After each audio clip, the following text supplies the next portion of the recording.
Muchas gracias. Señora. Que estoy acá con mis hijos. Bir elinde elektrikli testere, diğer elinde %200'ü aşan enflasyonla enkaz haline gelmiş bir ekonomi. Ona yıllarca El Loco yani deli dediler. Fakat o, televizyon ekranlarında bağırıp çağıran marjinal bir ekonomistten, Arjantin'in kaderini değiştirmeye yemin etmiş bir devlet başkanına dönüştü. Dünyanın ilk anarko-kapitalist lideri Javier Milei. Peki, devletin içini tamamen boşaltmaya vaat eden bu adam, devleti yönetme gücünü nasıl ele geçirdi? Bunu anlamak için önce her şeyin başladığı yere, o öfkenin tohumlarının atıldığı yıllara dönmemiz gerekiyor. 22 Ekim 1970, Buenos Aires. Javier Gerardo Milei bir otobüs şoförüyle ev hanımı bir annenin oğlu olarak dünyaya geldi. Dışarıdan bakıldığında sıradan bir Arjantinli ailenin hikayesi gibiydi. Ancak içeride Milei'nin tüm hayatını ve siyasi üslubunu şekillendirecek ağır bir çocukluk travması saklıydı. Babasından gördüğü fiziksel ve psikolojik şiddet onu derin bir yalnızlığa itti. Okul yıllarında arkadaşlarına tek bir isim takmıştı. El Loco. Öfkesini ve enerjisini önce futbol sahalarında Chacarita Juniors'un kalesinde harcadı. Ardından sahnede bir rock grubunun solisti olarak bağırdı. Kimse bu hırçın gencin günün birinde ülkenin en yüksek koltuğuna oturacağını tahmin edemezdi. Ta ki 1989 yılına kadar. Arjantin tarihin en büyük hiperenflasyon krizlerinden birini yaşarken 19 yaşındaki Milei lise sıralarında bir şeyi fark etti. Ülkeyi yönetenler ekonomiyi paramparça ediyordu. İşte o an futboldan ve müzikten vazgeçip hayatını tek bir amaca adadı. Ekonomi bilimi. Üniversite diplomaları, master dereceleri, profesörlük unvanları ve büyük şirketlerde baş ekonomist olarak geçen yıllar. Milei teorik olarak tam bir serbest piyasa radikaline dönüştü. Ancak bu teoriyi halka anlatmak için kitlesel bir laboratuvara ihtiyacı vardı. Ve Arjantin ona bu laboratuvarı altın tepside sunmak üzereydi. Çünkü Milei ekranlarda sesini yükseltmeye başladığında Arjantin zaten çoktan uçurumun eşiğine gelmişti. Javier Milei'nin bir anda ortaya çıkıp iktidarı ele geçirmesi bir tesadüf değildi.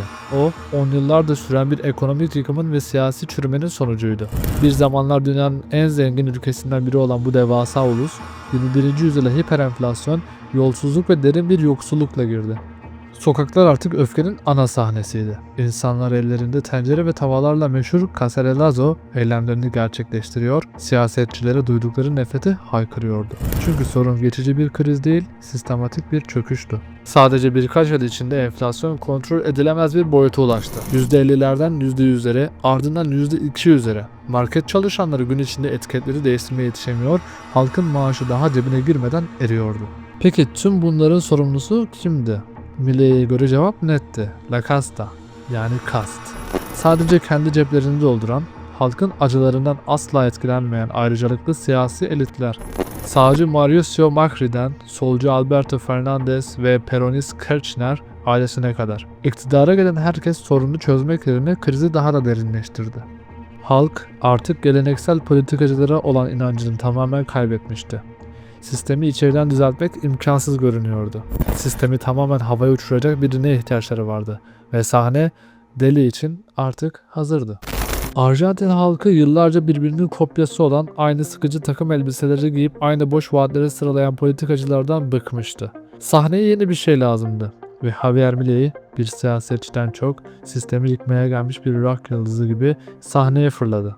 Kampanyası alışılagelmiş siyasi kuralların tamamen çöpe atıldığı devasa bir gösteriydi. İlk büyük sembolü mitinglerinde başının üzerinde salladığı o elektrikli testereydi.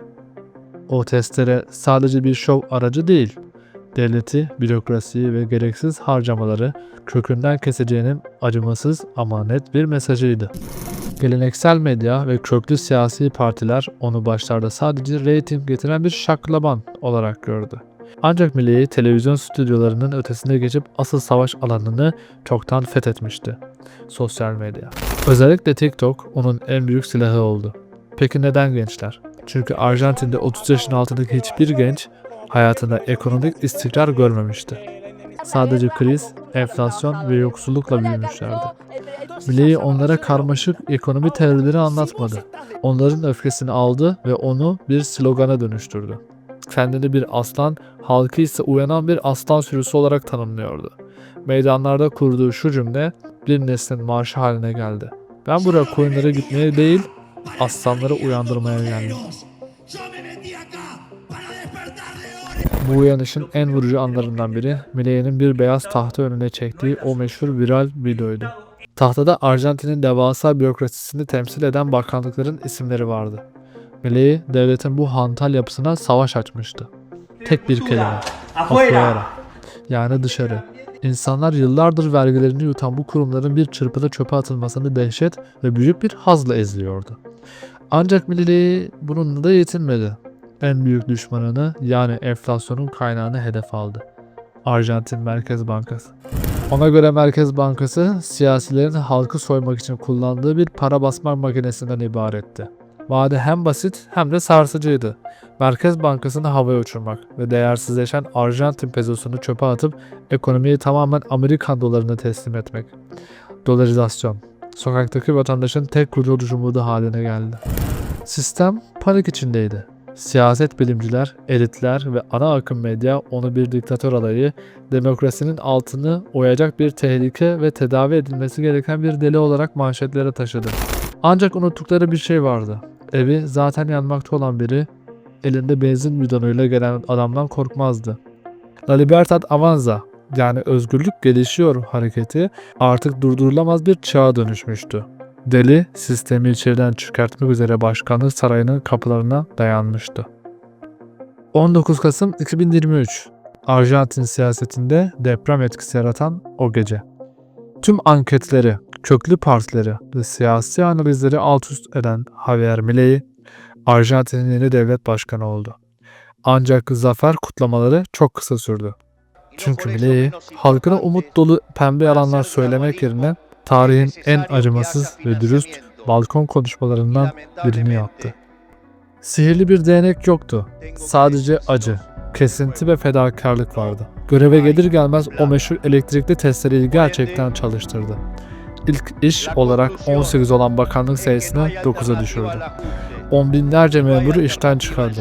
Kamu ihalelerini durdurdu ve Arjantin pesosunun değerini bir gecede %50'den fazla düşürerek ekonomiye ağır bir şok terapisi uyguladı. Bu eşi benzeri görülmemiş deney sadece Arjantin'in değil, tüm dünyanın dikkatini çekti. Küresel medya Milei'yi anlamlandırabilmek için onu diğer ülkelerdeki figürlerle kıyaslamaya başladı. Onu Arjantin'in Donald Trump'ı veya Brezilya'nın Bolsonaro'su olarak adlandırdılar. Tıpkı onlar gibi antisistemik, öfkeli ve geleneksel medyaya düşman ilan eden bir liderdi. Ancak Milei onlardan daha uç bir noktadaydı. O, devleti yönetmek için değil, devleti ortadan kaldırmak için başa gelmiş dünyanın ilk anarko-kapitalist başkanıydı. Davos'ta dünya liderlerinin gözünün içine baka baka, Batı dünyası tehlikede dediğinde küresel serbest piyasa savunucuları ve Elon Musk gibi teknoloji devleri için yeni bir kahramana dönüştü.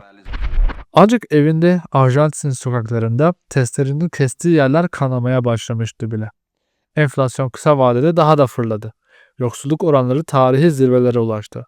Şimdi herkesin aklında aynı soru vardı. Bu şok terapisi hastayı iyileştirecek miydi yoksa tamamen mi öldürecekti? Bugün Arjantin devasa ve kanlı bir ameliyatın ortasında uyanmaya çalışan bir hasta gibi. Milei'nin acımasız şok terapisi bazı ekonomik göstergelerde işe yaramış gibi görünüyor. Devletin harcamaları kesildi. Bütçe yıllar sonra ilk kez fazla verdi ve kontrolden çıkan aylık enflasyon dizginlenmeye başladı. Ancak bu acı ilacın yan etkileri çok ağır oldu. Fiyatlar serbest bırakıldığında yoksulluk oranları tarihi rekorlar kırdı. Orta sınıf neredeyse tamamen eridi. Milyonlarca Arjantinli için her yeni gün dünden daha zor bir ayakta kalma mücadelesine dönüştü.